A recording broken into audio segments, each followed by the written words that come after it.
Hello viewers, welcome you all in my YouTube channel. आज के इस वीडियो में हम जानने वाले हैं कि बिना ओवन के इस्तेमाल किए कैसे गार्लिक ब्रेड घर पे बनाई जा सकती है, वो भी महज 10 मिनट में। अगर आप मेरी वीडियो को पहली बार देख रहे हैं तो सब्सक्राइब करें होम ब्यूटी पार्लर को और बेल के आइकन को प्रेस कर दें लेटेस्ट वीडियो अपलोड्स के लिए। गार्लिक ब्रेड खाने में तो बहुत टेस्टी होती है, पर इसे बनाना थोड़ा डिफिकल्ट हमें लगता है। कई बार हम रेस्टोरेंट्स में विजिट करते हैं, वहां पे हम गार्लिक ब्रेड खाते हैं, पर हम ये नहीं सोच पाते हैं कि गार्लिक ब्रेड कैसे बन सकती है ओवन के बिना। तो आज हम जानेंगे गार्लिक ब्रेड को बनाना, वो भी घर बैठे ओवन के बिना। गार्लिक ब्रेड बनाने के लिए आपको चाहिए 2 पीस ब्रेड के, 4 चम्मच बटर, 2 चम्मच गार्लिक का यानी कि लहसुन का पेस्ट, हरे धनिए की पत्तियां। अब आप ले लीजिए एक बाउल लेने के बाद उसमें आपको डालना है 4 चम्मच बटर, 2 चम्मच गार्लिक का पेस्ट, धनिए की पत्ती, और अगर आप चाहें तो उसमें थोड़ा सा नमक मिला सकते हैं।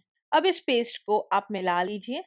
मिलाने के बाद आप इस पेस्ट को ब्रेड पे लगा लीजिए। आप ब्रेड की क्वांटिटी को बढ़ा भी सकते हैं, उसके अकॉर्डिंग आपको बटर की और गार्लिक पेस्ट की क्वांटिटी डबल कर लेनी है। जब आप बटर का और गार्लिक पेस्ट का मिक्सचर ब्रेड पे लगा लें, उसके बाद आपको लेना है एक पैन। आप एक नॉन स्टिक पैन लीजिए और उसे मीडियम आंच पे रख दीजिए। जब आपका पैन गर्म हो जाए तो उस पे 1 चम्मच बटर डाल के आप अपनी ब्रेड्स को रख लीजिए।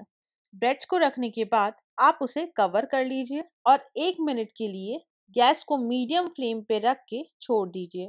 आप बीच में चेक कर सकते हैं कि जब आपका बटर मेल्ट हो जाए तब आप अपनी गार्लिक ब्रेड को तवे पे से निकाल लीजिए। आपकी गार्लिक ब्रेड तैयार है। आप इसे केचप के साथ सर्व कर सकते हैं या फिर आप इसे अलग अलग सूप्स के साथ भी सर्व कर सकते हैं। हमें पूरी उम्मीद है कि आपको ये झटपट गार्लिक ब्रेड रेसिपी जरूर पसंद आई है और आप इसे जरूर ट्राई करेंगे। हमारे वीडियोस को लाइक करना बिल्कुल ना भूलें, शेयर जरूर करें और अगर आपका कोई भी क्वेश्चन है तो उसे कमेंट बॉक्स में जरूर ड्रॉप करें। हमारे चैनल को सब्सक्राइब करना बिल्कुल फ्री है, इसे तुरंत सब्सक्राइब करिए और मजे लीजिए हमारे सारे हिंदी वीडियोस का। Thanks for watching. और ऐसे ही इंटरेस्टिंग वीडियोस देखने के लिए स्क्रीन पर आ रहे सजेस्टेड वीडियोस को अभी क्लिक करें। सी यू सून।